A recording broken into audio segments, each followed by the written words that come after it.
El mensaje de un curso de milagros. Todos son llamados, pocos eligen escuchar. Capítulo 4. La naturaleza de la humanidad. Introducción. Como se indicara al final del capítulo anterior, pasamos ahora de la macrocósmica, más metafísicamente orientada visión del mundo, a la visión microcósmica, más individualmente centrada.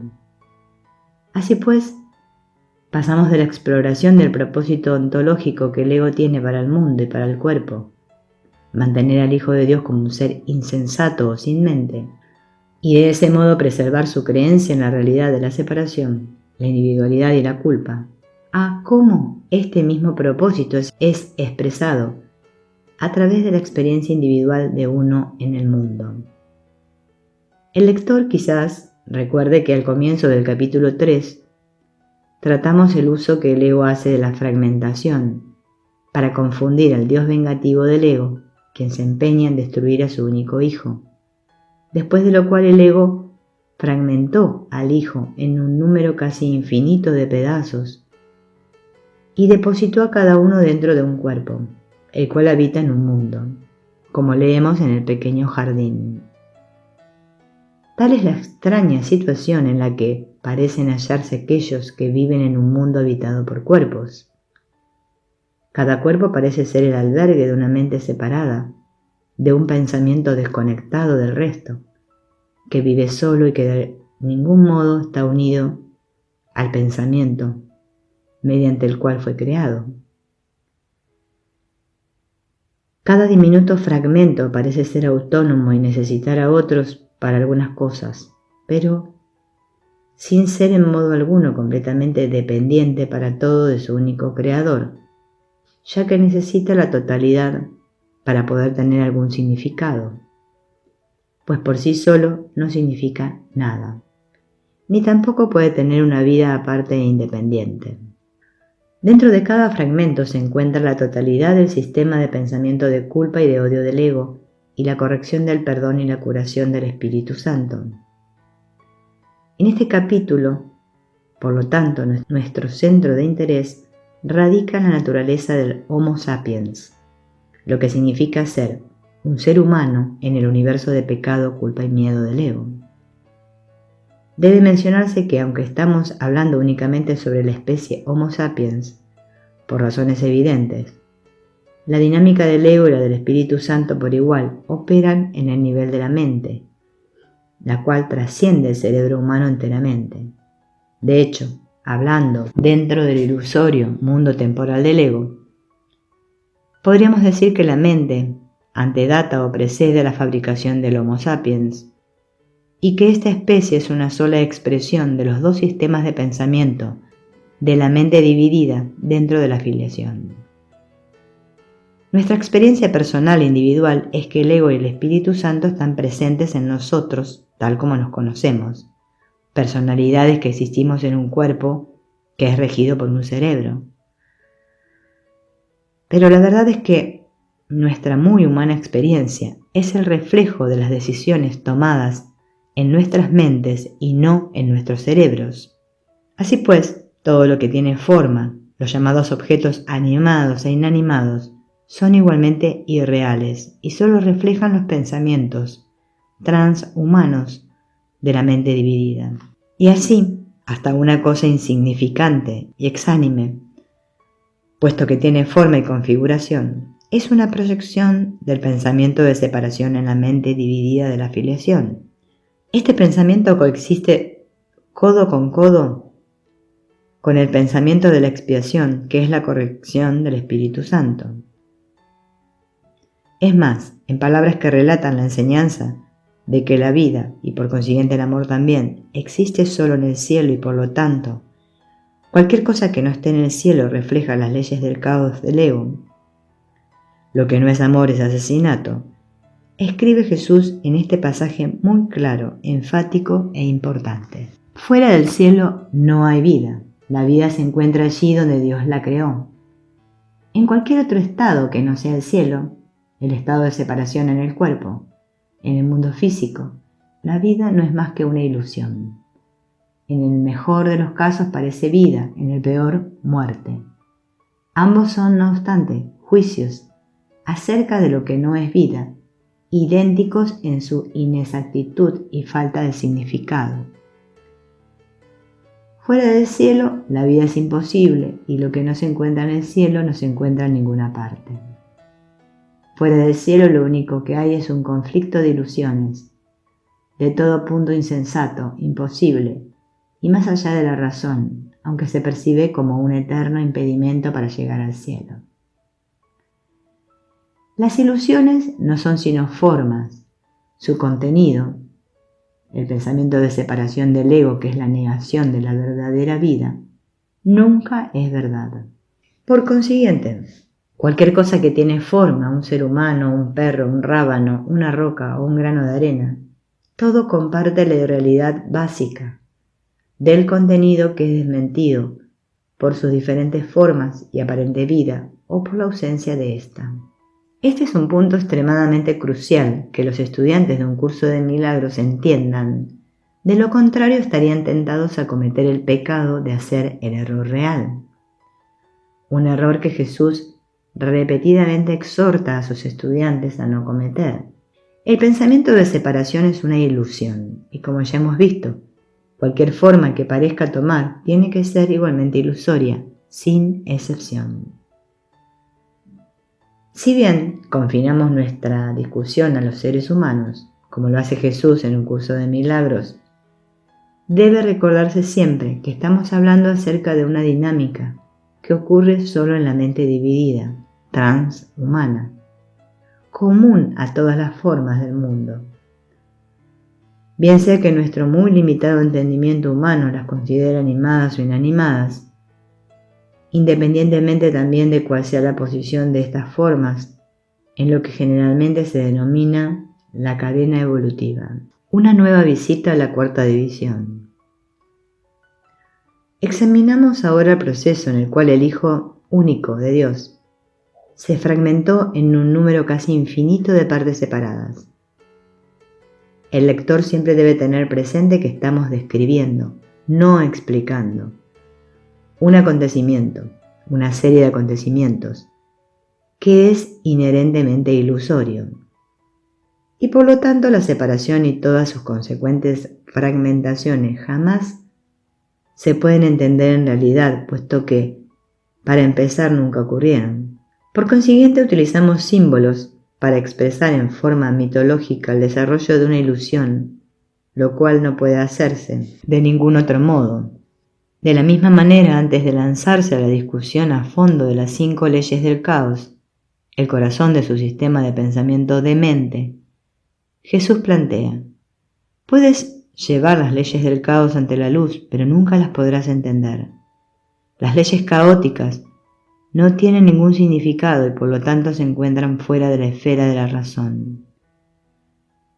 No obstante, aparentan ser un obstáculo para la razón y para la verdad. Contemplémoslas, pues, detenidamente, para que podamos ver más allá de ellas y entender lo que son, y no lo que quieren probar, la separación. Es esencial que se entienda cuál es su propósito, porque su fin es crear caos y atacar la verdad. Por consiguiente, tenemos que entender el propósito del elaborado sistema defensivo del ego, preservar nuestra individualidad, antes de que podamos cambiar su propósito, y de ese modo nos liberemos del sistema de pensamiento del ego en su totalidad. Hemos planteado ya que la motivación primaria del Hijo en su elección del ego, en lugar del Espíritu Santo, fue la atracción de la individualidad. La idea de que al fin el Hijo estaba solo, libre e independiente y autónomo de la ahora percibida tiranía de Dios que el ego inventó. Es solo cuando el Hijo ha hecho su elección en contra del principio de expiación del Espíritu Santo que el ego le revela al Hijo la total dimensión e implicación de su alternativa. La separación tiene un precio, y es un precio que él no puede evadirse de pagar por su libertad e independencia. Estoy hablando, por supuesto, de la Trinidad impía del pecado, la culpa y el miedo, los cuales constituyen juntos las joyas del plan del ego para preservar intacta su existencia separada al hacer al Hijo de Dios insensato o sin mente. Y así retornamos a la cuarta división, donde el Hijo de Dios, ahora identificado completamente con el ego, abandona su mente, como resultado de que en la tercera división se fabrica una pecaminosa figura asesina, la cual se proyecta fuera de sí misma. Esta mente se percibió como un campo de batalla, con la certeza de que su destino es la muerte a manos del Dios vengativo y colérico. Al menos eso es lo que el ego ha logrado convencer al Hijo de creer, si en verdad quiere que su separación de Dios continúe. Pues en su locura el Hijo está dispuesto a pagar lo que sea, hasta una vida de angustia, sufrimiento y muerte, para asegurarse de que permanecerá libre y con vida. Por lo tanto, concluye que su hogar actual en la mente es, en efecto, un lugar muy peligroso, y felizmente acepta el plan del ego para salvarlo. El plan del ego naturalmente lleva consigo la promesa de que el Hijo escapará de la ira de su Dios falsamente creado y por consiguiente de la muerte inevitable, inferida por sus manos castigadoras. Su mente loca llena de pensamientos, de mentiras e ilusiones. El Hijo se une con el ego y primero se fragmenta en billones y billones de pedazos, y luego, proyecta su yo separado fuera de su mente, con lo cual aún en el sueño fabrica un mundo de separación. El lector debe tener presente que en este punto la mente del Hijo es consciente solo del sistema de pensamiento del ego, puesto que el recuerdo de Dios ha sido sepultado bajo la tríada de pecado, culpa y miedo. Y ahora con esta separación final se desata todo el infierno literalmente, con cada fragmento aparentemente encajonado en la forma y concebido para que esté solo. Este es el estado final de la separación de Dios, que verdaderamente es el infierno y del cual ahora ciertamente parece que no hay redención. Cada fragmento lleva consigo la totalidad del sistema de pensamiento del ego y también la del Espíritu Santo. Este es un ejemplo del principio de los hologramas. El entero se encuentra en cada una de las partes. Esta misma idea se puede ver en el ejemplo de un panel de cristal que cae al suelo. Cada fragmento de cristal, aunque separado ahora en sí mismo, todavía retiene todas las características de estructura molecular, etc., que distinguen al cristal de todas las demás formas materiales. De modo que a pesar de sus diferentes formas, tamaños y distancias entre ellos, cada pedazo es todavía cristal, como lo fue el único panel original. El siguiente pasaje, parcialmente citado antes en los capítulos 2 y 3, provee el planteamiento más claro de un curso de milagros del proceso de fragmentación que disfraza al error único que aún permanece como la raíz del vasto universo de la multiplicidad que parece tan real y el cual sirve tan efectivamente al propósito del ego de ocultar su pensamiento de separación. Sin embargo, este pensamiento de separación aún está presente en cada fragmento aparentemente separado de la única mente separada del Hijo de Dios, como vemos ahora. Tú que crees que Dios es miedo, tan solo llevaste a cabo una sustitución. Esta ha adoptado muchas formas, porque fue la sustitución de la verdad por la ilusión, la de la plenitud por la fragmentación. Dicha sustitución, a su vez, ha sido tan desmenuzada y subdividida y dividida de nuevo, una y otra vez, que ahora resulta casi imposible percibir que una vez fue una sola y que todavía sigue siendo lo que siempre fue. Ese único error que llevó a la verdad a la ilusión, a lo infinito, a lo temporal y a la vida, a la muerte, fue el único que jamás cometiste. Todo tu mundo se basa en él, todo lo que ves lo refleja, y todas las relaciones especiales que jamás entablaste forman parte de él. Tal vez te sorprenda oír cuán diferente es la realidad de eso que ves. No te das cuenta de la magnitud de ese único error. Fue tan inmenso y tan absolutamente increíble que de él no pudo sino surgir un mundo totalmente irreal. ¿Qué otra cosa si no podría haber surgido de él? A medida que empieces a examinar sus aspectos fragmentados, te darás cuenta de que son bastante temibles. Pero nada que hayas visto puede ni remotamente empezar a mostrarte la enormidad del error original, el cual pareció expulsarte del cielo, fragmentar el conocimiento, convirtiéndolo en inútiles añicos de percepciones desunidas y forzarte a llevar a cabo más sustituciones. Esa fue la primera proyección del error al exterior. El mundo surgió para ocultarlo y se convirtió en la pantalla sobre la que se proyectó, la cual se interpuso entre la verdad y tú. Está claro en este punto de nuestro relato que una vez más el Hijo de Dios fue engañado por el ego. El plan secreto del ego para salvar al Hijo de Dios consistía en retener el problema del miedo, pero moverlo de la mente al cuerpo.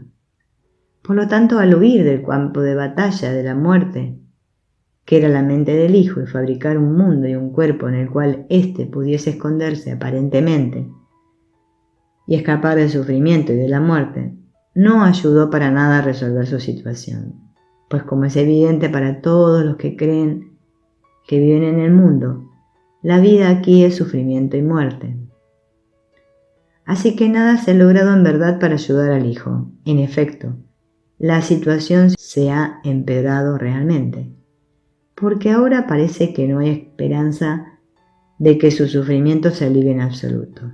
Su causa, la muerte, se ha sepultado todavía más bajo el genial sistema defensivo del ego.